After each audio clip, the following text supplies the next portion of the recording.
சாமி என்னாச்சு?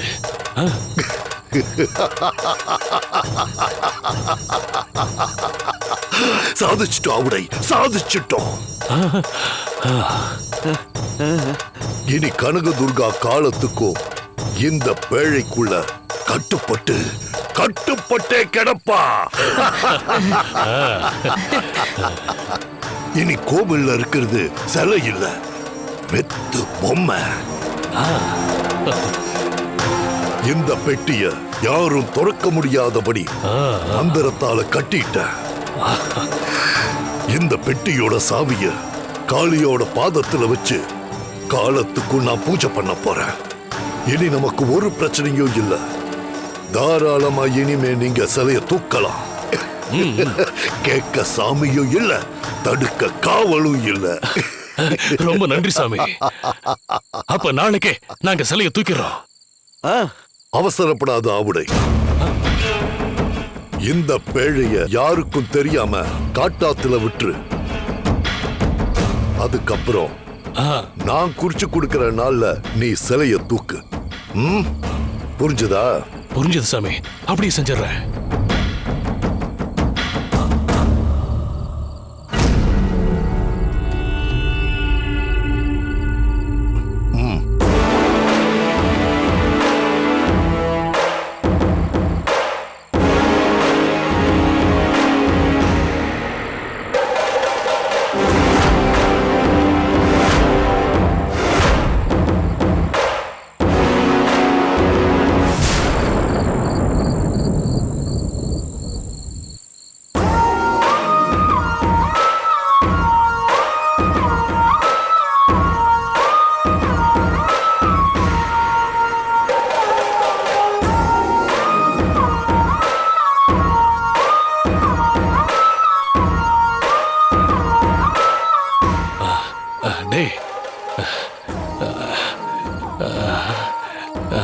டேய் ஜனா, ஆத்தங்கரைக்கு அந்த பக்கம் தான் போகணும்னு நினைக்கிறேன்.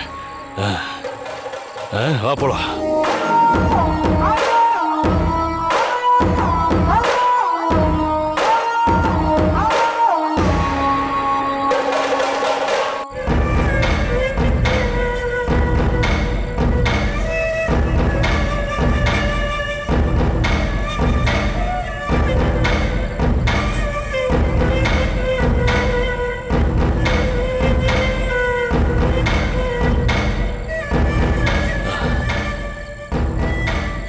என்னடா? சரி சரி, கொஞ்சம் தூரம் தான், வா.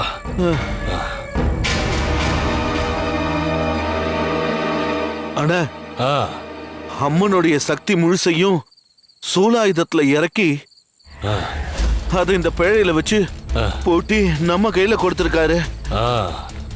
பேழை என்னவோ சின்னதா தான் இருக்கு, ஆனா இதை தூக்க முடியாத அளவுக்கு கனமா இருக்கு. அவ்வளவு சக்தியான சூலாயுதத்தை இப்ப நம்ம தூக்கிட்டு போயிட்டு இருக்கோம். ஆமாண்டா, அதுக்கு என்ன? இதனால நமக்கு எதுவும் பாதகம் வந்துட போகுது. அதெல்லாம் ஒண்ணும் வராது. பாத்து பாத்து வா. மெதுவா மெதுவா. என் கையை பிடிச்சிக்க. வா வா வா.